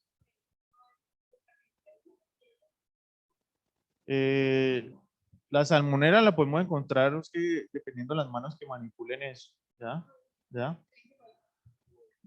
Tenemos, no, salmonela, E. coli, todas esas pueden estar contaminadas. La manipulación también es importante, ¿vale? Algunas de ellas por contigüidad, un proceso ascendente, generan infecciones de tracto urinario que pueden terminar desembocando una cistitis o una pielonefritis, ¿ok? Y hay otras que pueden también en este caso entrar por generación de algún trauma y de esta forma producen entonces un absceso, ¿ya? Y hay otras que pueden pasar a circulación y pueden generar esta septicemia. ¿Listo? Bueno. ¿Qué vamos a tener en común en estas estructuras de antigenicidad dentro de la familia Enterobacteriaceae? Pues ya sabemos que es una gran negativa, por lo tanto tiene 2 membranas, tiene poco peptidoglicano, ¿ok? Además de eso tenemos, algunas de ellas tienen flagelo, que es el antígeno H, hay otras que tienen entonces cápsula, como la Klebsiella pneumoniae, hay otras que, pues eso sí la tienen que tener, el lipopolisacárido. Tenemos entonces también, pues todo lo que corresponde, en este caso, a las moléculas de adhesión, que son las pilis o las adhesinas, ¿vale? Bueno. Dentro de la familia Enterobacteriaceae, ¿cuál es la que genera con mayor frecuencia las bacteremias? Tenemos la Escherichia coli, menor porcentaje Klebsiella, luego le sigue Enterobacter, Proteus, Serratia y en menor proporción Citrobacter, ¿vale? Escherichia coli. Bueno. Entonces, empecemos con la primera, la Shigella. La Shigella produce una gastroenteritis donde se libera una toxina cuando llega aquí a nuestro intestino por alimentos contaminados, llega a nuestro intestino y produce una toxina que se llama la toxina Shiga, que va a entrar a nuestras células del epitelio intestinal y va a inhibir la replicación. Si usted inhibe la replicación, entonces, ¿qué va a pasar con la célula? Pues se muere, ¿ya? Entra entonces activando una vía que es una vía intrínseca de, ¿cómo se llama esa vía? ¿Qué proceso activa? De apoptosis, muy bien. Entonces, ahí empieza a generarse un daño de esa toxina del epitelio, empiezan los sangrados, empiezan las úlceras y empieza entonces a salir las heces con las melenas o con los eritrocitos, ¿vale? Bueno, entonces aquí vemos cómo la toxina llega, es una toxina que tiene una subunidad A y tiene 5 subunidades B, que en este caso las subunidades B sirven para encontrarse con este glicolípido en membrana y le va a permitir entonces viajar hasta lo que es el ribosoma y la subunidad que la mayor, ¿cómo es? ¿50S? 60S. Muy bien. 60S va a producir entonces una inhibición de la replicación, ¿vale? ¿Cuál parte? La toxina, para la subunidad A. Inhibe producción de proteínas, muy bien. Entonces, automáticamente, como no está funcionando bien esto, entonces, ¿qué va a pasar? Como les dije, se activan unas caspasas, bueno, ustedes ya saben ese cuento. Bueno, entonces aquí tenemos que también pertenece a la familia Enterobacteriaceae, ya sabemos que es gram negativa, a comparación, por ejemplo, de Salmonella, esta es inmóvil. Ya sabemos que no es fermentadora, al igual que el Salmonella, no forman esporas y además de eso tenemos varios serogrupos. El serogrupo A, tenemos la disentería, sigue la disenteria, que va a tener 12 serotipos. Esta es una entonces de las que generan mayor epidemia, y es la más peligrosa, por lo que produce entonces esta toxina Shiga y produce esta disentería. ¿Okay? La Salmonella, perdón, la Shigella disenteria. Listo, para que la tengan en cuenta. Esta es la más peligrosa de los otros serogrupos. De ahí que le sigue la Flesneri, que es la tercera causa de shigelosis en Estados Unidos, la Boidi y la Zonei, ¿ya? También conocida como Shigella del grupo D. Ocasiona entonces tanto shigelosis en países desarrollados como en vías de desarrollo. Acuérdense, Shigella disenteria. Bueno, entonces, ¿qué va a provocar? Va a provocar en este caso una también deshidratación, va a provocar vómito, pues todos los síntomas de una gastroenteritis, ¿ya? Vómito o náuseas, la diarrea que les mencioné, con también tenesmo, también les va a provocar, o cólicos. Y aquí vemos entonces el mecanismo de acción de la Shigella. La Shigella, pues ya se lo expliqué, llega a nuestro cuerpo, al epitelio, gracias a esas adhesinas.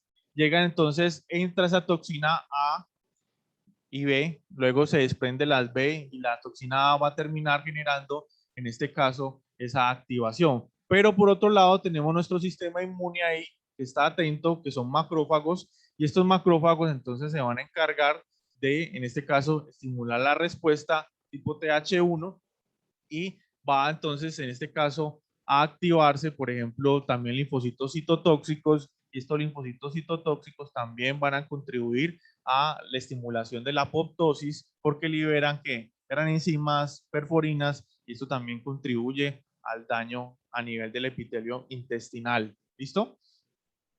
Dentro de las manifestaciones clínicas, nuevamente, dolor abdominal, fiebre, sangre con moco o pus también podemos encontrar. Entonces yo les decía a ustedes, la anterior, que hay una diarrea que a usted le sale sin leucocitos, que en este caso vamos a pensar en una, por ejemplo, no es inflamatoria, la del vibrio cólera. En cambio, esta te puede salir con moco y también te puede salir con leucocitos en las heces.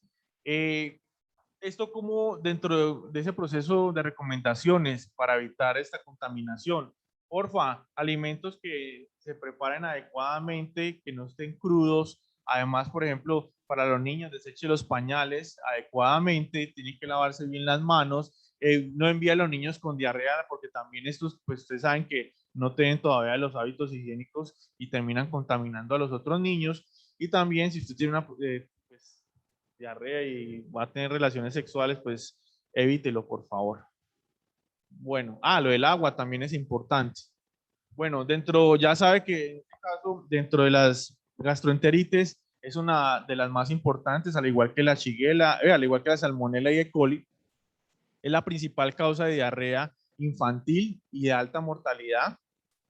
También genera entonces una transmisión fecal oral o por alimentos contaminados. El 50% de las casos de la enfermedad recta son por Shigella y Salmonella. Encontramos que los más frecuentes nuevamente es E. coli. Entonces, E. coli, por favor, tengan esa imagen.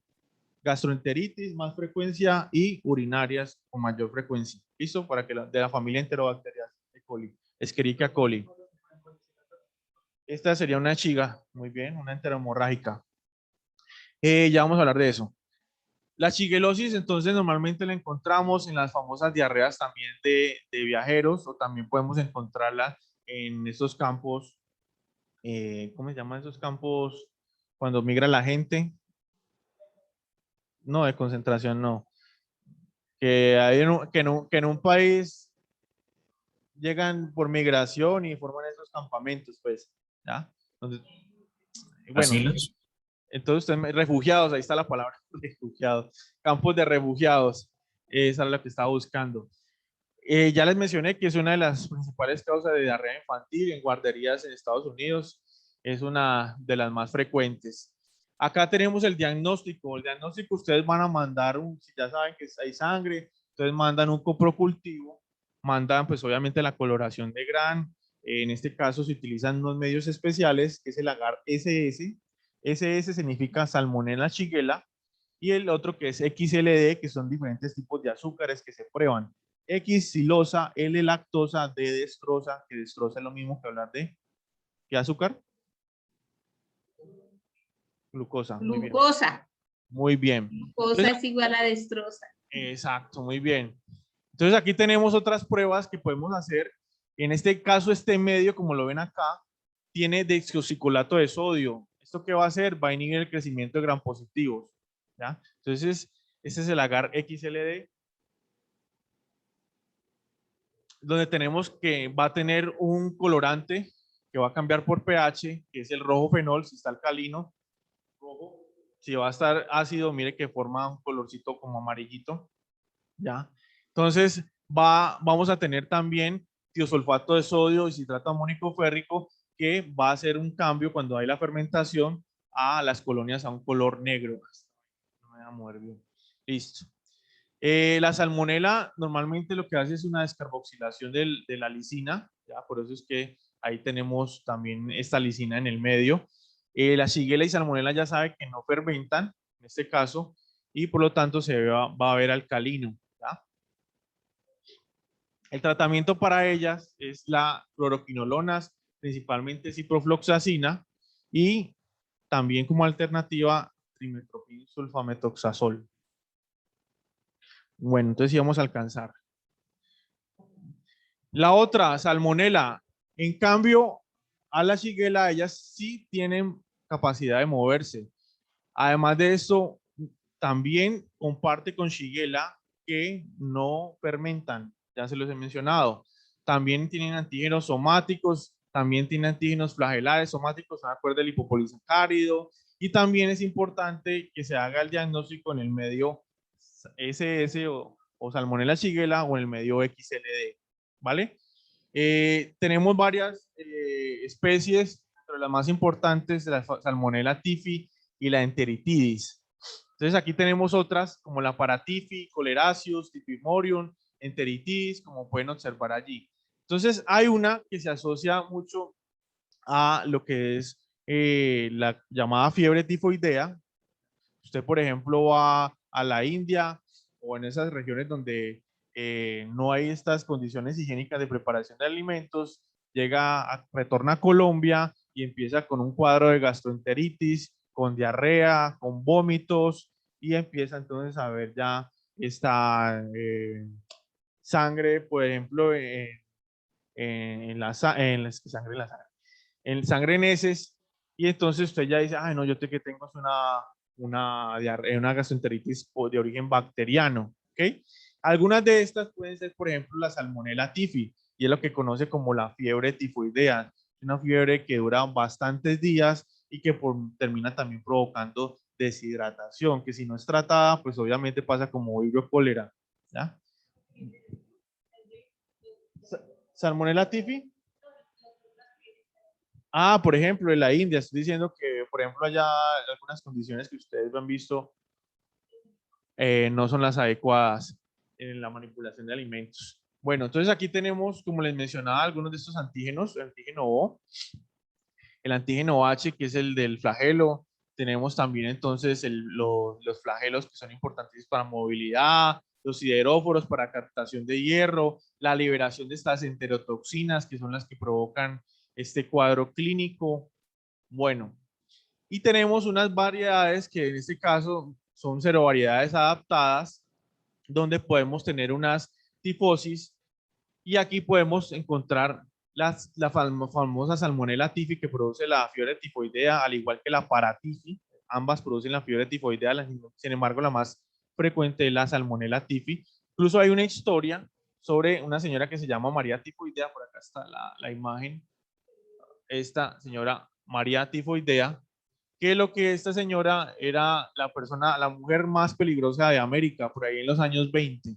¿Por qué? Porque ella resulta que tenía en su vesícula biliar como almacenada esta Salmonella typhi, ¿ya? Y resulta que a ella no le hacía nada, ¿ya? Ella no, era asintomática.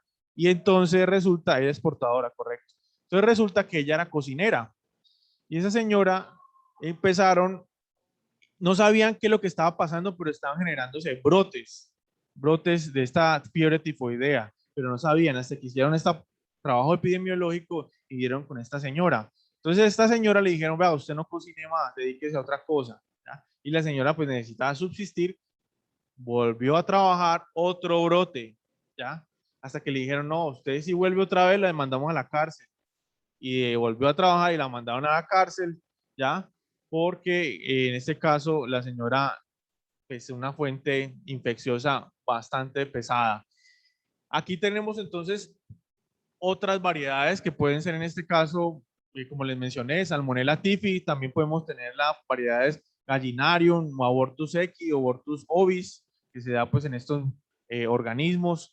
También tenemos unas que son de origen parcial, estas variedades adaptadas, que puede ser la Dublin, la Enteritis, ya sabemos ahí los organismos que afectan. Otras que pueden ser por zoonosis, por ejemplo, por la del cerdo, Colerasius, o por la de los ratones, la Typhimurium. Entonces, ¿cómo va a ser?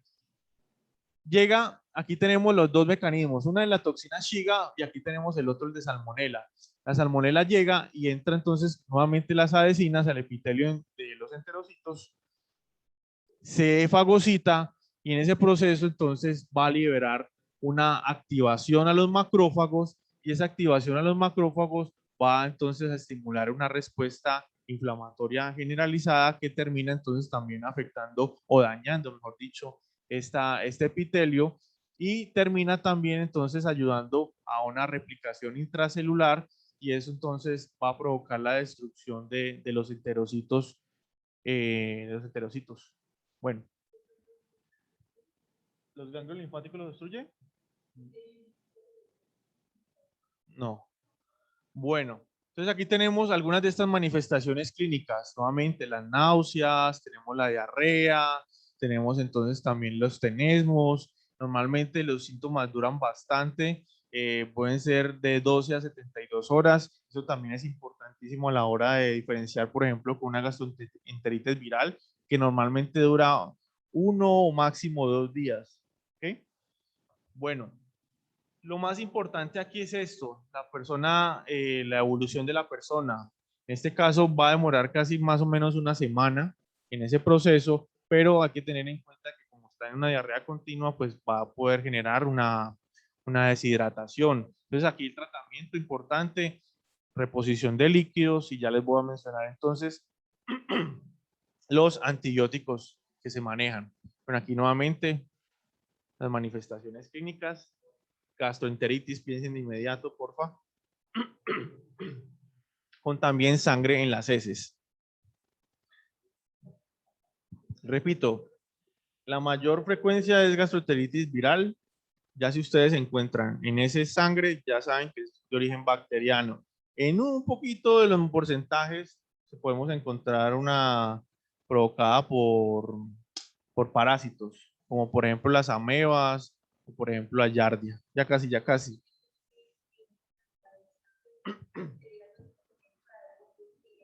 Pero esas no causan sangrado.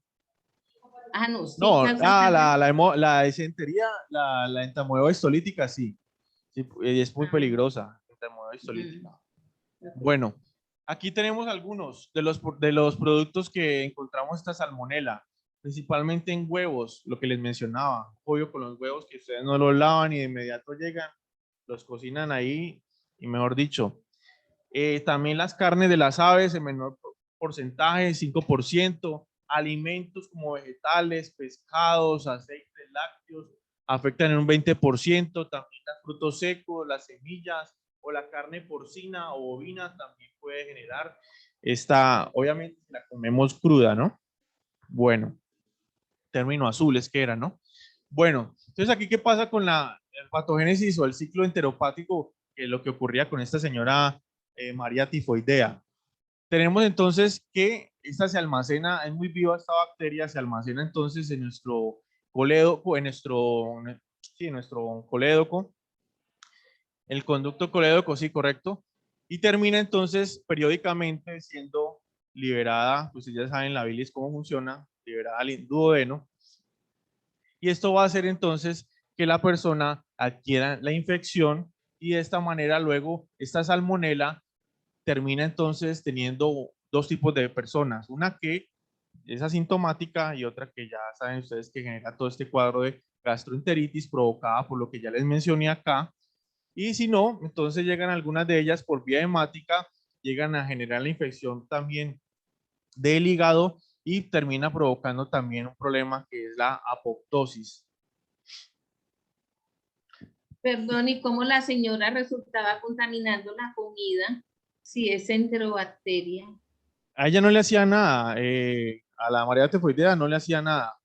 Ella era así, como le estábamos hablando, ella era portadora, ella simplemente acumulaba y acumulaba esa bacteria, pero ella no tenía, me imagino que el sistema inmunológico de esa persona era bastante bueno y no hacía ningún tipo de síntoma. Pero como les dije, como ella se guardaba ese microorganismo en las heces y demás, que no utilizaba las medidas de saneamiento adecuadas, en ese momento no estábamos tan rigurosos como ahora. Entonces era una fuente constante de infección. De fiebre tifoidea. Ya, gracias. Gracias. Hagámosla. Hagámosla. Bueno, entonces aquí podemos tener diferentes tipos de reservorios para el grupo de las tifoideas y para las entéricas o las no tifoideas. Dentro de las no tifoideas o entéricas tenemos que el reservorio puede ser el tubo digestivo de animales, tanto aves o como mamíferos. El mecanismo de transmisión ya se los expliqué, a través de estos alimentos o a través, en este caso, de portadores que tienen, en este caso, un sistema inmunológico potente que no permite que se desencadene la sintomatología. Y por otro lado tenemos también las paratíficas, el reservorio ya como tal viene siendo es el hombre. Por lo tanto, la transmisión también va a ser focal oral o a través de los alimentos, ¿vale? La manipulación de los alimentos. Aquí les mencionaba, ya les conté lo de la famosa María tifoidea. También es importante encontrar que se da frecuentemente en países en vías de desarrollo, de 20 millones de casos con 200.000 muertes anuales, por lo tanto es bastante, de bastante importancia, generan frecuentemente muchos brotes y tenemos que hay una mayor riesgo de contraerla si, por ejemplo, vamos a países y donde hay unas manipulaciones dudosas de los alimentos y esto va a terminar entonces provocando estas diarreas cuando usted regrese a su país o se quede pues allá durante un tiempo. Y lo otro que también es de riesgo es tener un reptil o tener una ave de mascota, porque ya saben que en ellos hacen popito y el popito resulta que ellas entonces ellas no tienen esa capacidad de aseo como tenemos nosotros y ustedes ven entonces el corral lleno de heces por todo lado y ella untándose desde ahí y por eso entonces cuando nosotros manipulamos lo consentimos también tenemos al riesgo a contraer esta salmonela, ¿vale? Acá tenemos otro agar que también se utiliza, que no les mencioné Shigella salmonella, que es el agar Hectoen, ¿vale? En este caso también tiene sales biliares para inhibir el crecimiento de las gram positivas. Y tenemos también esta citrato férrico amónico y tiosulfato de sodio que permite generar, ¿cómo se llama este? Bioquímica primero. No. ¿Sulfuro de qué? Y sulfuro. De hidrógeno, muy bien. ¿Y eso qué va a ocasionar? Que las Ácido bacterias en sulfídrico. perdón, ácido sulfídrico, muy bien. Ácido sulfídrico, sí. Va a generar entonces estos punticos negros en el medio de cultivo. ¿Vale? Que son característicos de Salmonella y de Shigella. También puede crecer en ese medio E. coli, pero E. coli no va a generar esos punticos negritos. Bueno, el otro agar que se utiliza mucho para el diagnóstico es el agar McConkey o el agar también eosina manosa o MB. ¿Qué va a pasar aquí? Esto va a ser importantísimo porque inhibe también las gram positivas, crecen las gram negativas y tiene la lactosa. Y ahí nos damos cuenta, si fermenta la lactosa, va a tener una coloración en el medio.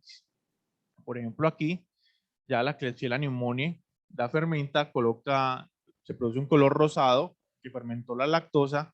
En cambio, la Salmonella entérica no las fermenta, mire el color, ¿ya? En cambio, la E. coli sí fermenta, pues por eso rosado. Entonces, este medio, como tal, nos va a servir para observar las diferencias en fermentación de la lactosa. Hay otra que también nos sirve para observar el crecimiento en el swarming, que se llama así, como de olas, crecimiento en olas, que tiene el Proteus mirabilis, ¿vale? Bueno, ¿qué se manda entonces? Se manda el hemocultivo, si ya pensamos que hay una infección, ya tenemos fiebre, mandamos el procultivo, también podemos hacer un cultivo de la bilis para ver si tenemos entonces una persona con Salmonella typhi.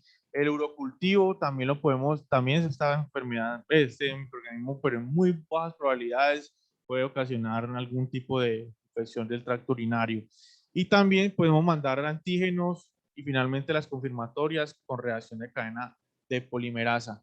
Vemos nuevamente la agar Salmonella Shigella, que tiene como una función similar al XLD y también presenta lactosa. Por lo tanto, entonces, las que van a ser colonias negritas van a ser las de Salmonella. En cambio, las que son rosaditas son las de E. coli porque están fermentando la lactosa. Otra prueba que se hace, una vez que nos dé negativa, nos dé la lactosa negativa y que nos dé entonces las coloraciones negras, vamos a hacer las pruebas de ureasa, porque si nos da positivo, pensamos entonces que es Proteus, y si nos da, en este caso, negativa, es Salmonella. Son pruebas bioquímicas que se hacen. El tratamiento para ellas, en este caso, si tienen una sintomatología moderada, no se recomienda tratamiento. Sin embargo, cuando ya ve usted una diarrea muy severa con unos síntomas más fuertes, entonces vamos a mandar sulfametoxazol o fluoroquinolonas.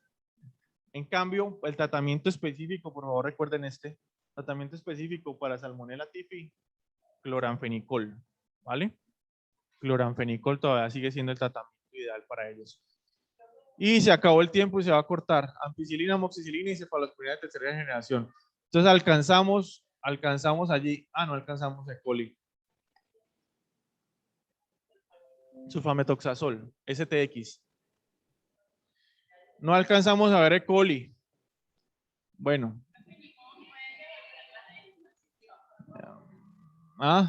¿Qué más faltaba? Bueno, entonces dentro del tiempo que alcance. E. coli. E. coli tenemos varias cepas. E. coli tenemos varias cepas, ¿vale? Tenemos una cepa que es enterotoxigénica, una enteropatogénica, una enteroinvasiva, una enterohemorrágica y una enteroagregativa. ¿Cuáles son las diferencias? Que la más peligrosa, que por favor les va a entrar en el parcial, es la enterohemorrágica. La enterohemorrágica, ¿listo? La otra que es más frecuente es la diarrea del viajero, es la enterotoxigénica.